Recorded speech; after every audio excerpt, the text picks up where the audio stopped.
Olá, muito boa noite. Está começando mais um Histórias em Conexão. Obrigada pela sua companhia, obrigada pela sua audiência. E hoje eu recebo aqui uma mulher que é forte, uma mulher que é necessária para as outras mulheres da nossa sociedade. Ela é mãe do Matias e do Ciro. Ela é casada com o Timóteo. Ela é criadora da Papelaria de Mãe, ilustradora, educadora perinatal. Ufa, quanta coisa! Ana Escotuzzi, bem-vinda aos Histórias em Conexão. Boa noite. Boa noite. Seja bem-vinda. Quanta coisa, ufa! Não é? Tem um tempinho de caminhada já. Que bom! E uma caminhada necessária para todas as outras mulheres da nossa sociedade, principalmente para quem é mãe recém-nascida, né? Principalmente, com certeza. Na verdade, surgiu essa caminhada da minha própria necessidade nesse momento. Então, desde então, eu venho adaptando esse meu trabalho, essa minha missão, minha comunicação com essas mulheres aí que estão vivenciando esse período, muitas vezes muito parecido com o que eu vivenciei. Disso tudo que eu falei de você, que ainda faltou, porque faltou falar que ela é formada em publicidade e propaganda, que trabalhou muito tempo em multinacional, enfim, o currículo é vasto. Você acha que o seu maior desafio é ser mãe do Matias e do Ciro? Com certeza. Eu me lembro que quando eu estava na minha licença maternidade, no primeiro bebê, eu estava trabalhando na época numa multinacional, né? E aí eu tinha alguns programas assim bem grandes que demandavam muito emocionalmente, fisicamente. E aí eu lembro que eu estava com o bebê e eu falei, gente, eu nunca imaginei que pudesse ser tão mais difícil do que trabalhar. Eu lembro que eu até conversei com o meu gerente na época, ele me mandou mensagem para perguntar como que estava. E eu falei, olha, vou te falar, tá mais difícil do que fazer projeto tal e tal juntos. E ele é pai também, ele falou, eu sei, Ana, eu tenho noção disso, mas você vai conseguir, tá tudo bem. Com certeza é a missão mais difícil, eu acho que a gente pode usar essa palavra, porque não é fácil. Mas é a que traz a maior recompensa, é a que eu mais gosto também. Acho que é para isso que eu nasci, assim, para criar esses dois meninos da melhor forma possível. É muito importante isso que você falou, né? Porque quem é mãe, quem é pai, a gente sabe que é uma alegria que não tem tamanho, é uma vida antes e uma vida depois, e aí você não se imagina mais vivendo sem a sua criança, ou no caso, os seus filhos, né? Mas é muito importante você falar isso, que é difícil, é um desafio. Porque acho que, imagino eu, que agora, nessa época de redes sociais até, que a gente costuma ver aquela expressão, é mãe de Instagram, que parece que ali é tudo muito fácil, deve gerar uma culpa ainda maior nas mães que acabaram de ter um bebezinho e veem que a vida virou de cabeça para baixo. Sim, porque a gente acaba caindo numa coisa que é muito cruel. Em vez da gente se inspirar em algumas mães que a gente vê, a gente se compara. E a gente se compara com recortes. Né? Então, assim, você vê 15 segundos da vida de uma pessoa e fala, nossa, aqui a nossa manhã foi totalmente diferente. Mas você não está vendo a vida daquela pessoa, você está vendo o que ela escolheu mostrar. Então, as redes sociais, elas trazem muitos benefícios, assim, de informação, de amizades, de pessoas para que a gente possa usar mesmo como uma rede de apoio, mesmo que à distância. Mas ela traz esse risco, né? Essa insegurança de achar que a gente não está dando conta como as outras estão. Ou tem uma coisa também, às vezes a gente começa a saber coisa demais, que nem deveria, sabe? Às vezes a gente começa a seguir todos os pediatras que a gente encontra, e aí começa a saber de todas as doenças, e aí começa a ficar paranoica. Sim. Então, as redes sociais, ela traz esses dois polos, um que é muito positivo e um que é muito perigoso. Então, a gente tem sempre que se atentar a ficar nesse meio termo, né? E às vezes pedir ajuda de alguém também para trazer a gente para a rédea, né? Para trazer a gente para o caminho, porque naquele momento ali, nem sempre a mãe está com a emoção controlada, muito pelo contrário, né? Sim. Mas é para você chegar aqui, até hoje, ajudando tantas mães, hoje a Ana é educadora perinatal, a sua vida te moldou muito, né, Ana? Como é que foi a sua adolescência, a sua infância? Você sempre morou no mesmo lugar, por exemplo? Não, eu mudei bastante. Eu sou nascida em São Bernardo do Campo. Aí morei na minha primeira infância em Santo André. Aí meus pais preferiram migrar para o interior, então a gente se mudou para Catanduva. E aí a gente morou ali alguns anos. Depois a gente foi para Rio Claro. Morei ali vários anos ali da minha infância, adolescência, até ir para a faculdade. Na faculdade fui para São Paulo. Fiz toda a faculdade, depois casei e fui para Piracicaba. Então, assim, são muitas cidades. O estado de São Paulo você conhece inteiro, né? Nossa, praticamente. A gente mudou bastante, assim. Mas eu gosto bastante, eu me adapto fácil, então para mim nunca foi sofrido. E cada lugar que a gente mora, a gente aprende, né? Não necessariamente mudando de cidade, mas cada vivência que a gente muda. A gente se torna uma nova pessoa, com novos conhecimentos, novos desafios. Mas eu vou te dizer que eu acho que nenhuma dessas mudanças, nenhum dos desafios que eu tinha tido até então me mudou tão profundamente como a maternidade. Eu tenho certeza. Mudar para São Paulo foi uma mudança bastante brusca para mim. Você mudou sozinha para São Paulo, sem os seus pais? Foi, porque eu fui fazer faculdade, né? Meu pai nessa época morava em Santo André, minha mãe em Rio Claro. Ele trabalhava lá, então voltava de final de semana e tal. Mas aí eu fui morar sozinha, com 17 para 18 anos, com uma menina que eu conheci lá da faculdade. E foi muito bom, porque eu cresci muito, muito. Nossa, hoje eu penso assim, né? Olhando para trás, eu penso, nossa, eu até corri uns riscos que não precisava, que minha mãe nem sabe. E que não vai deixar nem o Matias, nem o Ciro correr nossa, correr espero que risco, não, né? viu? Espero que eles não queiram ser ousados assim. Mas foi muito bom, porque eu cresci muito nessa época. E aí comecei a trabalhar, né? Também surgiram muitas mudanças, assim, né? Emocionalmente, também na parte de maturidade. Então, tudo isso foi me moldando, né? Depois o casamento, né? Que a gente muda bastante também. Mas eu estava ali sempre eu sempre fui muito racional, sabe? Então, vivi toda essa trajetória de forma muito racional, todos os meus trabalhos, eu sempre fui muito assim, nossa, nerd, sabe? Tem que fazer tudo certinho, tem que tirar nota boa, tem que trabalhar perfeitamente, tudo. Quando surgiu a maternidade, eu achei que eu ia dar conta igual. Porque quando eu fui casar, as pessoas falavam assim, olha, é muito difícil o primeiro ano do casamento, mas tenha paciência que passa. Quando eu casei, foi ótimo. O primeiro ano do meu casamento foi maravilhoso, assim, a gente não brigava, não tinha problema nenhum. Quando eu engravidei, as pessoas falavam a mesma coisa. Olha, no começo é muito difícil, mas passa. Eu falei, imagina, vai ser igual casamento, vou tirar de letra. Quando nasceu, eu falei, o que é isso? E agora? O que está acontecendo aqui? Então, ali eu acho que foi uma mudança muito brusca, a ponto de me mudar profissionalmente também, né? Então, foi uma mudança em todos os aspectos da minha vida, assim, de redescoberta. Foi uma gravidez planejada? Foi planejada e é bem interessante, assim, porque quando a gente começou a falar em TBB, eu fui numa médica, eu fazia um tratamento eu tinha síndrome do ovário policístico.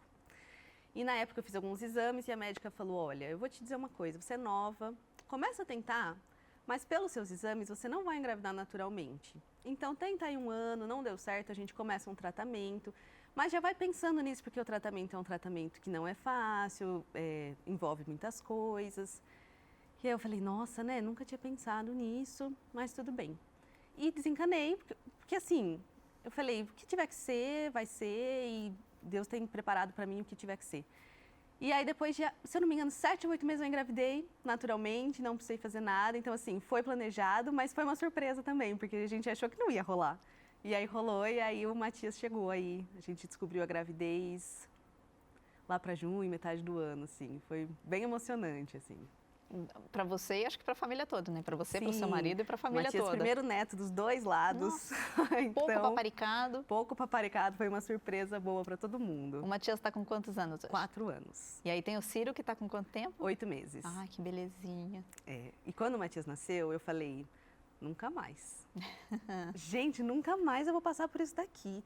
Engravidar de novo, parto de novo, tudo isso de novo, não vai ser filho único. Tava certa. Aí eu brinco que o Ciro é o meu grande spoiler, né? Que a minha história mudou. Quando o Matias fez 2 anos, a gente começou a perceber que passava mesmo aquela fase, sabe? Porque eu acho que quando a gente está no olho do furacão, do pós-parto, a gente ouve as pessoas falando que vai passar, mas é difícil de acreditar. É difícil de acreditar que a gente vai encontrar com a gente mesmo de novo, sabe? E aí, quando ele completou 2 anos, eu comecei a me reencontrar, entender o que era aquela vida, entender o que era ser mãe. E aí eu falei, bem legal, dá para ter mais um. É difícil, mas é legal, né? É bom. E eu vou te dizer, o segundo é muito mais fácil. Nossa. Você já sabe o que esperar, né? Você já sabe o que esperar e eu acho que o fato de você já ter o outro, a não ser quando é muito pertinho, aí eu acho que é um desafio bem grande. Mas na diferença de idade que eu tive, o mais velho já é uma companhia. Já faz graça, já ajuda, sabe? Você fala, ai, pega a fralda pra mim, aí já vem fazendo graça. Como é a relação do Matias com o Ciro? É muito fofo, eles são muito bonitinhos juntos, assim. Agora, né, o Ciro tá começando a interagir mais. Então fica de pé, quer pegar os brinquedos dele. Então tá começando a descobrir o que é ser o irmão mais velho mesmo. Mas ele é muito carinhoso e o Ciro não pode ver o Matias. que ele para o que ele estiver fazendo. Se ele está mamando e ele ouve a voz do Matias, para tudo, como se tipo, nada mais importa.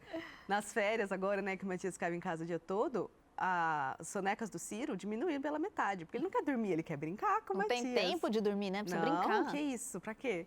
Então é muito gostoso, assim, ver a relação dos dois, nossa, Você bem sabe, legal. a minha mãe, ela sempre falava uma frase assim, minha mãe tem eu e minha irmã, né, nós somos em duas, e ela falava assim, a gente esquece a dificuldade da gravidez, a dificuldade do parto, a gente esquece o que acontece nesses primeiros momentos e aí a gente tem vontade de ter mais um filho. Foi justamente o que aconteceu com você, né? Exatamente, do parto, eu falava, no primeiro pós-parto, eu falava, eu nunca vou esquecer essa dor, eu nunca vou esquecer isso tudo, meu Deus, não é possível que alguém realmente esqueça isso. Esqueci, corta para eu, 3 anos depois, tendo outro bebê. A gente outro esquece parto, mesmo. outro puerpério, outro de tudo, outro né? tudo. E aí, se preparando de um jeito totalmente diferente, né? Porque eu falei, na pior das hipóteses, vai ser muito parecido com o primeiro. Então, eu já estava pronta para viver tudo aquilo.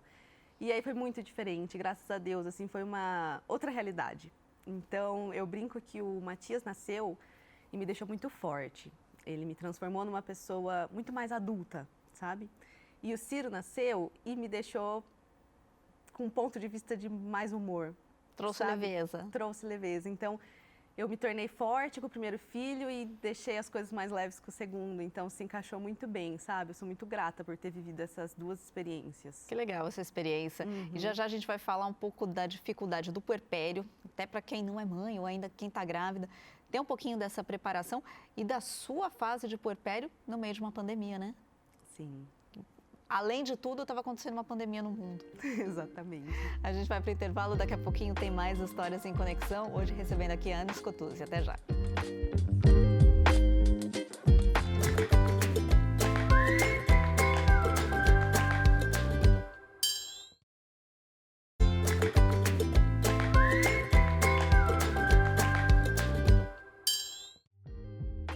De volta com Histórias em Conexão de hoje e eu estou recebendo aqui a Ana Scotuzzi, que é criadora da Papelaria de Mãe, é uma educadora perinatal e ajuda muitas outras mães e mulheres grávidas também, que estão prestes a ter os seus bebês, a passar por esse momento que a gente chama de puerpério e que é tão difícil para a maioria das mulheres e que se a gente tem informação, se a gente tem ajuda de uma profissional, que você se profissionalizou, né? Você se capacitou para ajudar outras pessoas, fica mais leve, né, Ana?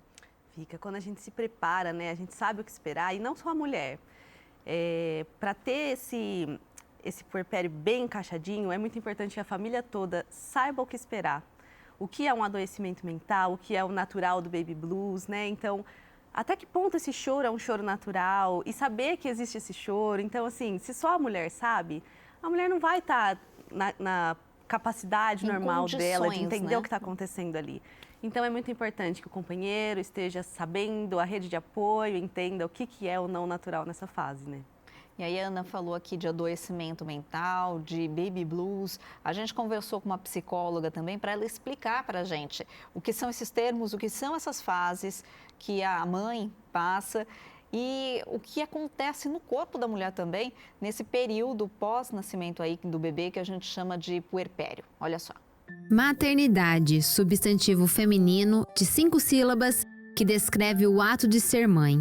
Uma palavra pequena que engloba sentimentos, expectativas, sonhos e frustrações. A maternidade, ela carrega consigo mudanças físicas, emocionais, sociais, né? Em relação também aos seus relacionamentos, a própria estrutura do cérebro da mulher muda nesse período da maternidade, né? Da gestação. Então, esse positivo, mesmo desejado, ele pode ser recebido e pode carregar muito medo, muita angústia, muita ansiedade. O medo da vida que ela tinha, né, de perder a liberdade ou de não dar conta dessa maternidade ou dos desafios que estão por vir.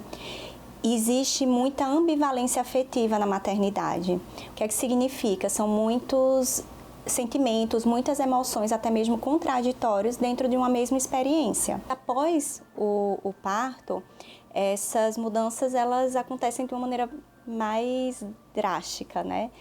Então, é um terceiro, um bebê, é um terceiro que entra nessa dinâmica familiar e muda tudo. E muitas vezes um bebê bem diferente daquele que foi imaginado na gestação. Além disso, essa mulher ela se depara com um cenário completamente diferente, por mais que ela tenha se preparado, por mais que ela tenha conseguido fazer alguns ajustes ali na gestação, de fato, tudo muda. Então, ela vai vivenciar um momento de grande vulnerabilidade, vai precisar de uma disponibilidade interna e emocional muito grande, de uma entrega muito grande para esse bebê, né? Uma criança que precisa do corpo dessa mãe completamente para conseguir sobreviver. E essa entrega total, ela pode ser muito difícil para muitas mulheres. Além disso, a privação de sono muito característica, somada a algumas atividades na madrugada, como a amamentação, que pode trazer também um cansaço.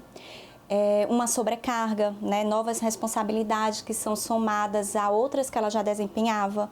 E quando essa rede de apoio ela não está presente, essa sobrecarga é mais intensa. As mudanças e sentimentos à flor da pele, em certo grau, são comuns após o nascimento do bebê. O chamado baby blues, depois de 3 ou 4 dias do parto, está presente na vivência de 85% das mães. O acompanhamento psicológico, ele é muito fundamental, ele é realmente um verdadeiro aliado nesse processo de construção e de uma maternidade, de uma vivência mais leve da maternidade, né? Então, o fato de ter sido desejada e planejada não anula, né, que sentimentos ou emoções colocados como negativo pela sociedade seja presente nessa vivência. E está tudo bem, isso não fala absolutamente desse desejo, né, dessa capacidade de maternar. Para a mulher, a gestação e o pós-parto são os períodos mais propícios ao adoecimento mental. Em 2023, 25% das mães entre os 6 a 18 meses após o nascimento do bebê foram diagnosticadas com depressão pós-parto. A depressão pós-parto, né, diferente do baby blues, como que a gente consegue diferenciar? É pela intensidade, né, pelos prejuízos que esses sintomas eles geram ali na dinâmica da família, somado ao tempo, né? Então, como eu trouxe, o baby blues é passageiro, ele não traz alteração, prejuízos nessa dinâmica familiar e não precisa dessa intervenção. Então, a remissão dos sintomas a remissão é espontânea. Já na depressão pós-parto, os sintomas eles são muito intensos, crônicos, e eles não vão desaparecer sozinhos. Então, precisa de uma intervenção profissional, psicológica e, em alguns casos, também de uma intervenção medicamentosa. E vai trazer um prejuízo aí para a dinâmica da mulher, da criança, do casal, da família. Pode gerar isolamento, uma angústia muito intensa. Então, a questão da intensidade dos sintomas é uma característica muito forte.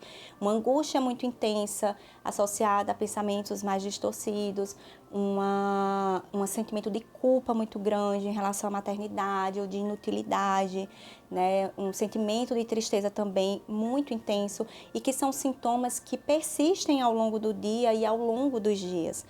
Para se viver esse momento de puerpério, de pós-parto, de uma maneira saudável, ele precisa começar lá na gestação, né? Com informação, com planejamento, com fortalecimento dos fatores de proteção, que foi o que eu mencionei sobre uma espera ativa, né?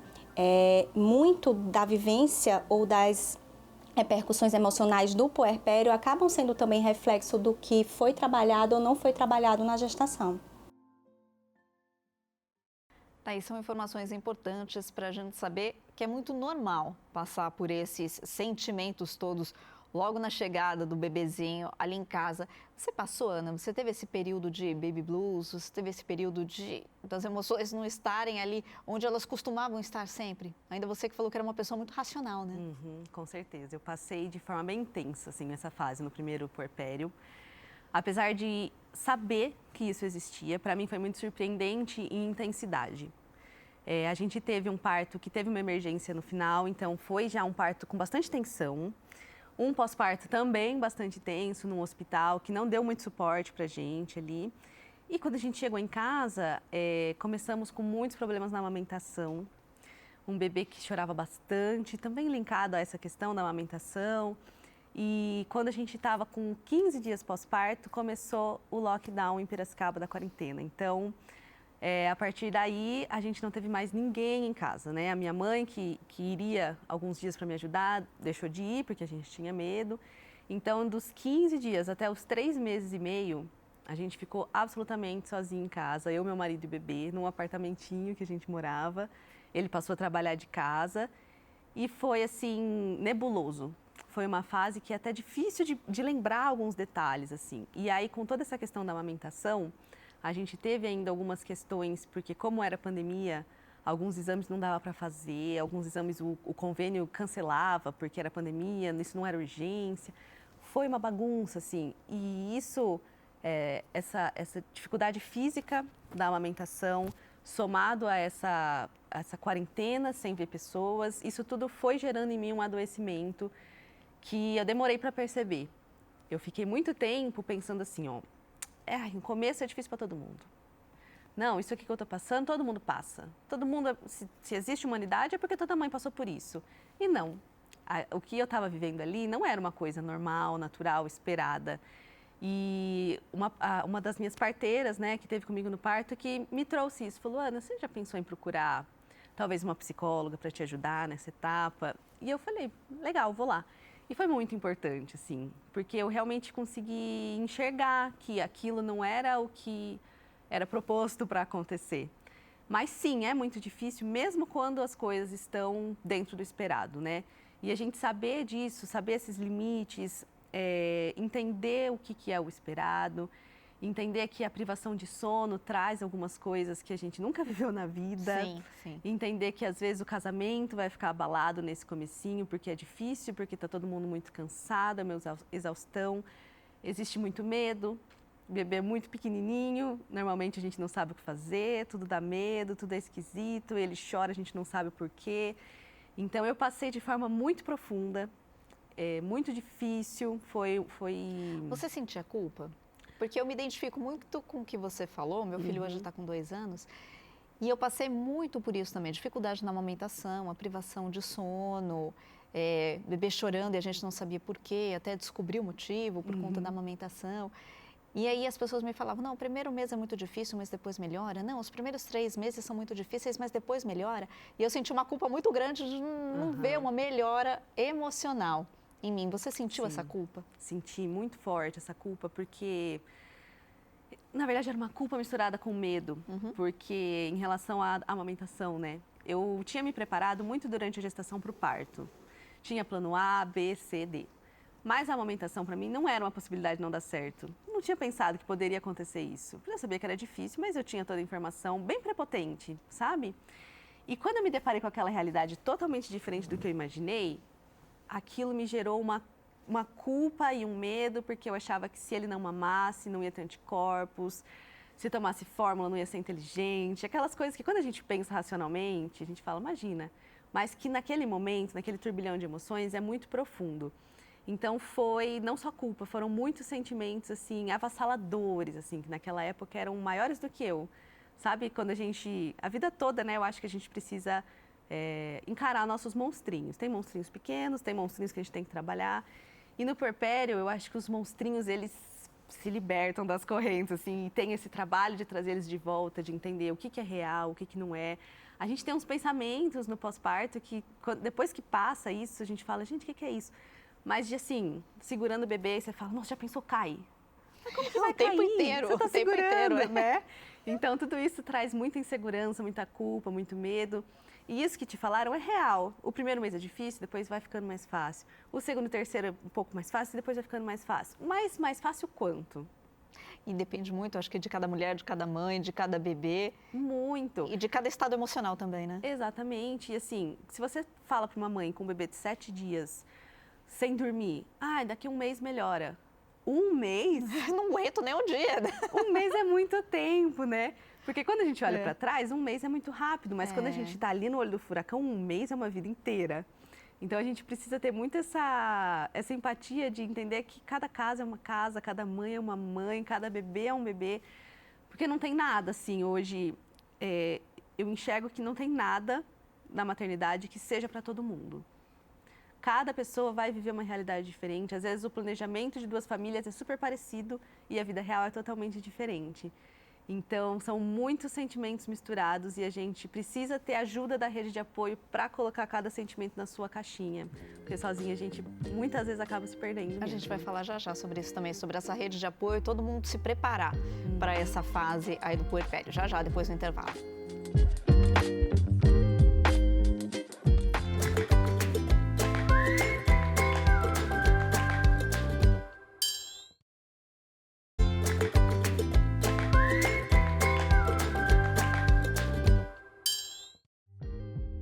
Histórias em Conexão de hoje recebe a Ana Escotuzzi, que é educadora perinatal e uma mulher que ajuda demais as outras mães que estão aí, como ela chama, mães recém-nascidas. Com aquele bebezinho que acabou de chegar em casa e naquele período, né, Ana, entre o 3º e o 4º dia de nascimento, que é quando o bebê começa a chorar mais, que é justamente quando a gente sai do hospital e vai para casa, em que aí acontece tudo, o bebê não vem com um manual.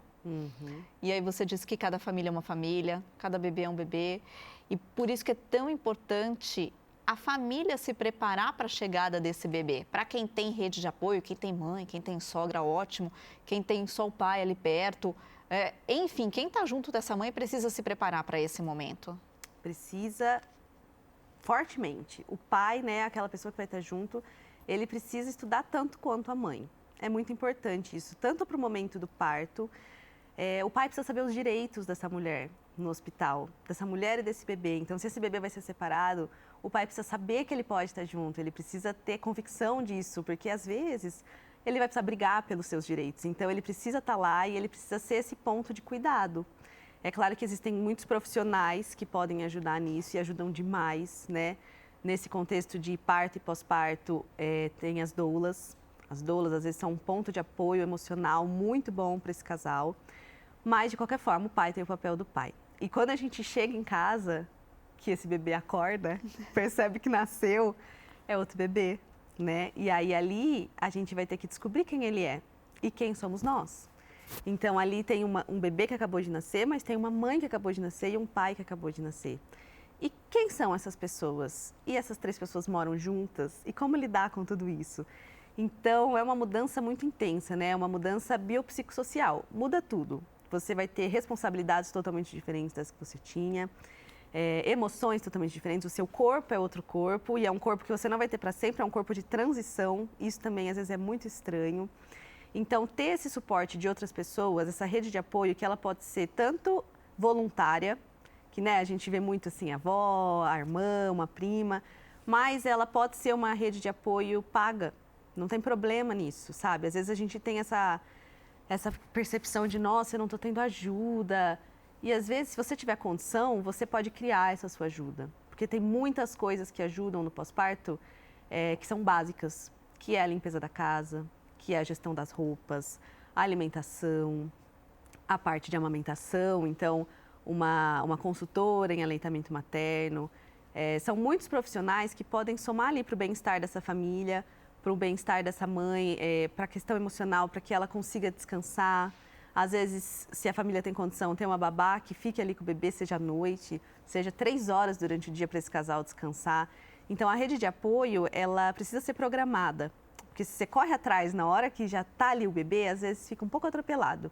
Então, pensar sobre isso, planejar sobre isso e até com a família. Às vezes, a gestante tem uma expectativa de que é lógico que a minha mãe vem ajudar. E às vezes essa mãe não está pensando nisso. Então, assim, precisa conversar, precisa ter muito diálogo. Eu acho que quando o nenê nasce, a comunicação é muito importante. E de mão dupla, assim, tanto da gestante... E nas coisas mais básicas, né? Nas básicas. A puérpera, ela precisa dizer, olha, eu tô pensando isso, é esquisito. Porque quando a gente começa a guardar o sentimento, ele vai ficando grande. Então, expor o que está sentindo, expor as necessidades. Nossa, eu queria muito tomar banho. Porque às vezes o pai está ali também tão cansado quanto e nem percebeu. Não percebeu, não é por mal, né? Não é por mal. Na maioria das coisas que acontecem no pós-parto não são por mal, são por exaustão.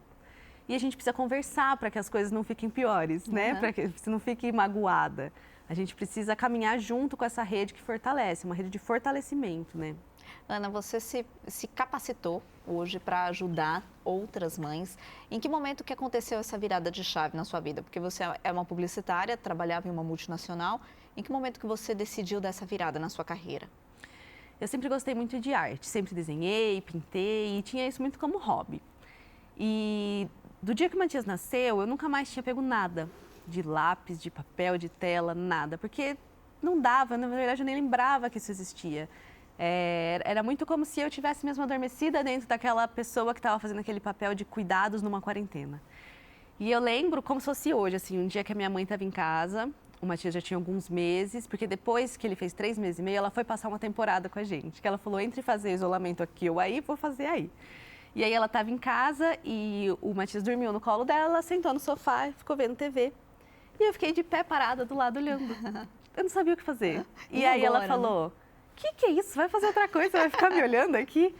E aí eu lembrei que existia essa parte em mim, peguei um papel, na época ainda, olha, né, nada a ver, mas peguei borra de café, um pincel e fiquei pintando aquarela de café. E aí, nossa, isso me deu uma serenidade, assim, eu falei, meu Deus, que delícia isso, que gostoso, foi um descanso real. E aí eu pensei, se eu fizesse uns quadrinhos, assim, umas artes disso que a gente está passando, que não é possível que só eu estou passando por isso. Tem muita mulher com bebê por aí, não é possível que só para mim está tão difícil. E comecei a fazer e postar. E acontece que estava todo mundo, né, passando por isso. Não era só eu. Então, as pessoas se identificaram muito. E aí eu comecei, então, esse trabalho falando da minha experiência. Você queria falar de você queria de mim. Descansar. Isso. Só que aí eu percebi o quê? Eu precisava ter algum tipo de capacitação, porque começaram a surgir demandas de mulheres que eu não tinha vivido. E eu achava que era injusto com elas, eu só saber a minha experiência e orientar, muito entre aspas, né? Mas conversar com essa mulher baseado na minha experiência. Então, aí que eu fui estudar. Eu falei, eu não posso só ficar na minha própria vivência, eu preciso entender mais sobre como funciona tudo isso. Aí eu fui atrás do curso de educação perinatal, aí fui estudar sobre saúde mental materna, aí eu fui me capacitar mesmo para quê? Para acolher essas mulheres que vinham até mim com demandas que às vezes eram muito diferentes da minha, às vezes muito mais intensas, muito mais sérias. Então, essa parte de profissionalizar veio, na verdade, naturalmente, de uma coisa que já estava acontecendo ali. E essa mudança entre um filho para o outro, que eu te falei um pouco da leveza, nos primeiros anos da papelaria de mãe, a minha ideia era trazer informação, capacitar, que as pessoas soubessem ao pé da letra tudo o que ia acontecer. E depois eu tive essa virada de chave que talvez eu só precise estar ali para acolher. Então, hoje eu tenho muito mais humor, sabe? Nessa parte de... Você chega até mim com seus problemas, eu vou te ouvir, a gente vai conversar. Mas eu quero que você abra meu perfil e dê um sorrisinho, pelo menos. Sabe? Que o seu dia fique um pouquinho mais leve. E aí, se você quiser se capacitar e entender mais, aí tem também ali. Mas que não seja só isso, que seja realmente um abraço. Eu acho que o meu trabalho é muito isso, assim... Não posso fazer isso pessoalmente, mas que eu possa abraçar de longe essas pessoas que estão procurando um escape, Então, estou aqui, sabe? E eu converso com muitas mulheres, assim, no dia a dia, principalmente na fase do pós-parto, que vem até mim e fala, viu, o que é isso aqui? Não é possível. Então, é muito legal, assim, é muito gostoso. E aí, essa capacitação me trouxe essa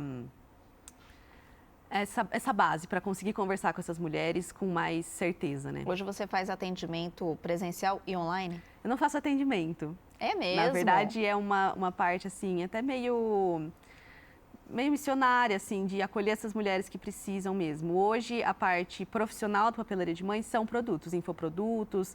Então, tem, por exemplo, um planner para você planejar o seu pós-parto, tem um livrinho para você presentear a mãe que já ganhou bebê, tem várias coisas ali que as pessoas conseguem adquirir e se organizar. Mas essa parte de conversa, ela não é uma parte profissional, ela é uma parte de acolhimento que eu tenho para mim como missão. Voluntária. Você trouxe isso como uma missão para sua vida? Sim. Porque eu senti muito falta disso. Eu precisava ter isso, sabe? E eu tive isso com a minha rede de apoio, com as minhas amigas. E aí eu penso, tem gente que não tem. Não tem com quem conversar, não tem para quem reclamar. Tem muita mãe que não consegue reclamar dentro de casa, porque as pessoas falam, ai, que ingratidão, olha seu bebê saudável no seu colo. E essa mãe só quer falar, eu queria tanto lavar meu cabelo. Então eu tô ali para ouvir e dizer, tá tudo bem, eu sei. Às vezes eu não preciso falar nada, às vezes eu preciso ouvir, ler, né? Às vezes manda um textão, e no final já manda, nossa, eu tô tão aliviada. Só de poder externar isso de alguma forma. É ter alguém para falar que não vai te julgar. Isso é muito necessário. Eu acho que é uma construção que eu acho que as próximas gerações vão lidar melhor com isso, essa coisa do não julgamento de outras mães. Porque até assim, uma, 2 gerações atrás, a mãe não tinha esse espaço de dizer, cara, que difícil isso daqui. Não tinha. Eu acho que na geração da minha mãe começou a ter um pouco mais de abertura para isso, mas hoje em dia eu consigo ver uma abertura muito maior para isso. Então eu acho que nas próximas gerações a gente vai ter mais leveza em tratar esse assunto, de que ser mãe é sim difícil, é sim cansativo, tem hora que você quer sim uma pausa, né? Então, estar ali para ouvir, sem julgamento, isso é uma coisa que eu trabalho comigo todos os dias, é o não julgamento. Então, muitas vezes as pessoas chegam para mim e falam, você não acredita, fulana fez isso. Aí eu falo, não dá para julgar, né? O que será que passou naquela casa? Então, eu acho que isso é uma coisa que me faz crescer muito também como pessoa. Entender que a gente não pode julgar, que a gente não está lá na madrugada, que a gente não sabe o que está passando dentro da cabeça dessa mulher e dessa família, sabe? E do bebê, né? Porque cada bebê, apesar de ter ali um certo padrão, cada bebê é um bebê. Sim. E ninguém sabe o que acontece ali dentro daquela rotina, daquela casa. Totalmente. Nossa, é muito diferente, porque é outro ser humano, né? Então, a gente tem algumas coisas assim, né? Identifique o choro do bebê. Se é nhé, nhé, é fome. Se é nhá, nhá, é fralda. E eu lembro que eu li isso quando eu estava grávida do Ciro e eu pensei, nossa, eu não consegui identificar isso no Matias. Será que eu vou identificar agora? Não identifiquei nada. É claro, às vezes dá, mas não vai ser todo bebê. Tem bebê que dorme, tem bebê que não dorme. E aí, se você vai com a expectativa de um bebê que dorme 12 horas e o seu bebê acorda a cada 2, é muito frustrante. Então, a gente tem que saber as coisas e nessa questão de comparação que a gente conversou agora há pouco, o jeito que as pessoas falam também é muito diferente. Então, um dia eu estava conversando com uma moça e ela falou, nossa, eu tive muita sorte. Olha, a minha nenê dormia, desde o primeiro mês, 9 horas seguidas. E eu falei, gente, que delícia. Nossa, eu nem sabia que isso era possível. Dorme direto, assim, ó, você punha no berço, buscava 9 horas depois. Aí ela, sim, assim, só acordava para mamar e voltava a dormir. Na minha concepção, isso não é dormir direto. Se acorda para mamar, acordou. Mas na dela era uma coisa tão prática ali de só mamar e dormir, que era dormir direto. Então, a gente não pode se comparar, porque a realidade das pessoas, a gente realmente não sabe como é. Mesmo que a pessoa fale para você, às vezes ela interpreta aquela coisa totalmente diferente, e né? Que bom que essa interpretou de uma forma super positiva, maravilhoso, não é? Né? Uma amiga também, uma vez estava conversando, o nenê tomou a vacina de 2 meses, que é uma vacina chatinha, que às vezes dá reação. E aí eu mandei mensagem aí, como foi, passou a noite, tudo bem? E ela falou, Ana, tranquilo, não teve nada. Falei, nossa, que bom, graças a Deus. Assim, uma febrinha na madrugada que eu mediquei e passou. Então, assim, são pontos de vista, né? A gente tem que estar aberto e tem que estar com a expectativa que, assim, ó, a criança que dorme 12 horas provavelmente é a da sua vizinha. Não é a sua. Não é a sua, né? Se for a sua, maravilhoso. Mas não vai preparado para isso. Vai preparado para uma criança que mama a cada 2 horas, que é o mais provável, né? A frustração é menor, né? A frustração é menor. No final das contas, uma expectativa real é muito potente para um bem-estar emocional. Com certeza. A gente vai para mais um intervalo. Daqui a pouquinho eu volto conversando com a Ana Scotuzzi. Até já.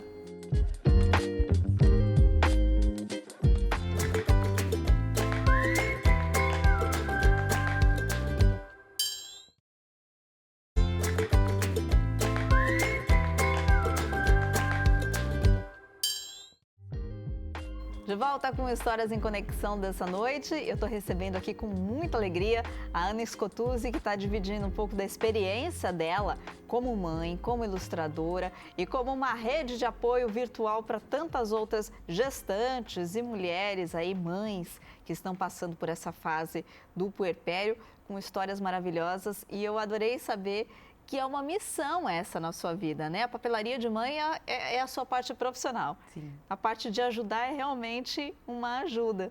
Exatamente. Eu acho que são coisas que se complementam, né? A gente vê hoje essa questão do marketing digital, uma coisa muito agressiva, gatilhos de venda, escassez.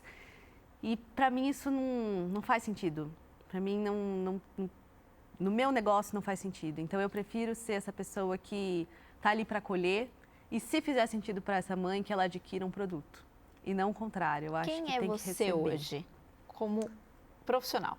Como profissional, eu sou uma ilustradora que quer alegrar a vida das mães por aí. Eu já tive uma época que eu queria ser muito conhecida como uma autoridade nessa área, com muito título, com muito estudo, que sabia muito bem o que falava. Hoje eu acho que isso faz parte, mas eu não me preocupo com esse status, esse reconhecimento, assim. Eu quero simplesmente chegar na casa dessas mulheres para trazer uma leveza um pouco maior, que seja pelo menos uma luz no fim do túnel para aquelas famílias no puerpério que fala: cara, não aguento mais, que tá vendo o dia inteiro no Instagram. Se seu filho não dorme, conheça esses passos, clique aqui, saiba mais. Eu não quero isso, eu quero que ela veja uma coisa dizendo: olha, vai passar, é isso. Já pensou em fazer tal coisa? E que ali ela se sinta acolhida e que essa família tenha um bem-estar maior. Abrir caminhos, né? Acho que isso é muito importante. A informação, claro, ela é muito importante, mas essas fórmulas prontas e que a gente vê aos montes hoje na internet, nas redes sociais, elas podem fazer esse adoecimento mental piorar dessas mães. E que de não poder muitas se encaixar, né? podem servir para muitas mulheres, né? Eu não acho que seja um problema. Precisa ter esses profissionais vendendo coisas que realmente vão facilitar a vida dessas pessoas. Mas a gente tem que ter consciência que talvez não seja nossa, né? Porque a gente acaba se frustrando muito. Ah, fiz um curso de tal coisa, agora vai dar certo. Não deu. Por que não deu? Porque é maternidade na prática e não na teoria, né? No livrinho que é o livrinho do pós-parto, a gente tem uma página que é assim: se a sua maternidade não tá igual a do livro, joga o livro fora. Que é isso, assim, não é porque tá diferente que tá errado. Não, tá diferente porque essa é a sua história. Ninguém tem uma história igual, então a gente precisa aceitar essa nova versão. E uma coisa também que pega muito no pós-parto e que a gente precisa... É confortável a gente ouvir alguém falando, é que a gente vai se reencontrar. Porque quando a gente está nessa transição do pós-parto, seja em aleitamento ou não, a gente está muito diferente em todos os aspectos. Assim, o nosso corpo não é um corpo que a gente conhece, a nossa mente não é uma mente que a gente conhece e a gente se sente perdida mesmo. O que eu faço a partir daqui, né? Mas é o tempo. Não existe uma fórmula mágica, não existe faça esses 3 passos que você vai se sentir poderosa. Não. É o tempo, é você se reconhecer literalmente. Conhecer essa nova versão, essa nova mulher, que agora não é aquela que era antes. Mas eu vou te dizer que, na minha experiência, observando outras mulheres, essa nova mulher é sempre uma versão melhorada da antiga. A gente volta com muito mais força. É muito importante essas mulheres ouvirem isso de uma mãe e que passou por tudo isso, né? Porque às vezes uma pessoa distante pode falar, pode dar um profissional até, ele pode dar muitas informações, Sim. mas alguém que passou por isso tem outro peso. Sim, porque quando uma mãe está falando comigo, eu digo, eu entendo mesmo, sabe? Às vezes até pega assim no coração, às vezes traz umas lembranças fortes, porque existem algumas coisas que a gente pode entender estudando, mas é aquela coisa que a gente conversou antes, a gente só entende a profundidade quando a gente está vivendo aquilo. Então, é claro que você não precisa ser uma profissional mãe para entender outras mães, mas quando você já passou por uma experiência semelhante, é muito mais fácil se conectar, né? Com essa outra mulher, com certeza. É por isso que dói mais também, né? Quando a gente vê uma mãe criticando outra mãe por fazer alguma coisa, por deixar de dormir, enfim. Mas é muito cultural. Eu acho que é uma coisa que a gente está quebrando, assim, essa coisa de criticar, de julgar. Olha lá a criança se jogando no meio do shopping. Hoje em dia, a gente já tem essa clareza de que, viu, uma criança, vai agir como uma criança, né? Ou que você está numa igreja e aí a criança está falando alto, você fala, que absurdo uma criança falando alto. Não, o absurdo é você achar que uma criança vai ficar quieta durante 1h30. Não existe essa possibilidade. Então, a gente precisa também entender isso para acolher as outras mães, né? Não só se sentir acolhida. Eu falo muito isso quando eu palestro sobre rede de apoio. Como planejar a rede de apoio, como você constrói sua rede de apoio. E quando passar seu puerpério, como você vai ser rede de apoio? Né? Legal, sim. Sempre tem muitas mulheres ali profissionais e eu digo, como você está se capacitando para ser rede de apoio para essas mães que você está visitando? Você está entrando no lar dessas pessoas? Como? Como que você está fazendo isso? Então, a gente precisa planejar essa fase quando a gente for passar por isso, e quando a gente passa e se reencontra e descobre quem a gente é, a gente tem essa possibilidade de se capacitar para ser essa pessoa melhor que vai ajudar outras mães também. Então é uma rede infinita, isso é muito legal, assim, é muito gostoso de enxergar. Quais são as principais dores que chegam até você pelas redes sociais? Ai, frustrações, principalmente parto e amamentação. Eu acho que são as duas que geram mais, assim, necessidade emocional desse compartilhar. Principalmente quando as duas coisas. Uma mulher que planejou um parto e planejou amamentar e o parto foi totalmente diferente e a amamentação foi totalmente diferente também. Ou às vezes não aconteceu. Então isso gera uma frustração muito grande nessas mulheres e elas precisam muito ser ouvidas. E tem também uma coisa que, é muito difícil para mim, assim, que é a questão do luto, né, que existe. Sim. É uma coisa que ninguém quer falar sobre, porque Sim. a gente está falando sobre um momento de vida e às vezes esse momento não é de vida. Então, também e que o puerpério mulheres... existe do mesmo jeito, né? Existe porque do os mesmo hormônios jeito. estão ali da mesma forma.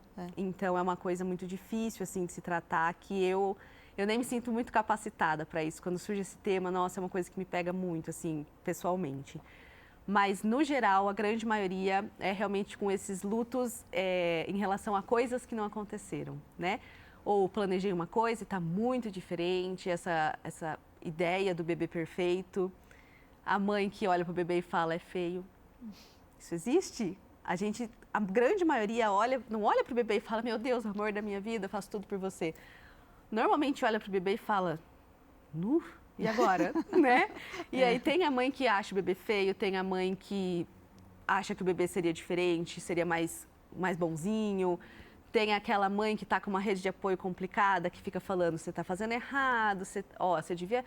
dá uma mamadeira que esse bebê vai parar de chorar. Não e essa mãe se planejou assim, para né? amamentar. Então, são essas mudanças que a vida traz que muitas vezes desestabiliza. Então, hoje, essa é a minha demanda maior, assim, essas mulheres no pós-parto ou final de gravidez que estão precisando ser ouvidas. E deve dar uma alegria muito grande depois, quando você recebe um retorno positivo, né? De Nossa, que aquelas muito suas gostoso. palavras ajudaram demais. É muito gostoso, assim. O pessoal me manda foto, né, do bebê crescendo. É tão legal, porque você vê, você fala, nossa, eu não fiz nada. Sinceramente, assim, o que eu faço tende a nada, assim, é muito pouco, é ouvir. E faz muita diferença na vida dessas mulheres, é incrível, assim. Mulheres que ficam internadas, às vezes o nenê nasceu muito pequeno, vai para uma UTI, teve uma complicação. E aí fala, nossa, vai dar tudo errado a partir de agora. E aí é conversar com essa mulher e falar, o que você está vivendo no hospital não define nada do que vai ser daqui para frente. Você vai chegar na sua casa e aí vai começar. Então, calma, fica calma, vive esse momento aí do hospital que é pesado, que é exaustivo, mas saiba que depois vai mudar e vai ser tudo novo e vai dar certo. E aí, normalmente, essas mulheres recebem alta, depois de uns dias me mandam mensagem, nossa, Ana, tô aqui com a nenê, com os gêmeos. É muito legal, é muito gratificante. A gente está encerrando o programa, mas eu queria que você conversasse agora com uma mamãe recém-nascida e deixasse uma mensagem para essa mamãe que está assistindo a gente agora. Nossa, é difícil porque cada mãe tem realmente uma demanda, né? Mas eu acho que você pode saber que as fases difíceis passam e as boas passam também. Mas se você estiver passando por um momento que você fala, meu Deus, o que eu faço aqui? Da onde que vai sair uma solução para isso aqui? Saiba que vai passar. Daqui a um tempo você vai olhar para trás e vai ver que realmente acabava, passava. E a maternidade vai trazer muitas alegrias, muitos desafios também. Mas que cada fase da maternidade é uma fase e você está indo bem, está dando tudo certo. Você é uma ótima mãe. Tenho certeza. 99% das mães, 99,5% das mães são ótimas mães. Com certeza. Não é? E estão fazendo o seu melhor. É isso que a gente tem que acreditar, não é? A gente está sempre tentando fazer o nosso melhor. Fazer o que a gente pode com o que a gente tem. Acabou. E é isso. Ana, muito obrigada. Adorei te conhecer. Você. Igualmente. Parabéns pelo seu trabalho. Muito obrigada. E que Deus abençoe sempre essa sua missão. Amém. Que é muito tão obrigada por importante. essa oportunidade. Amém. Obrigada, viu? Obrigada a você. Agradeço você também que ficou com a gente aqui até agora. Semana que vem tem mais Histórias em Conexão. Fiquem com Deus. Até lá.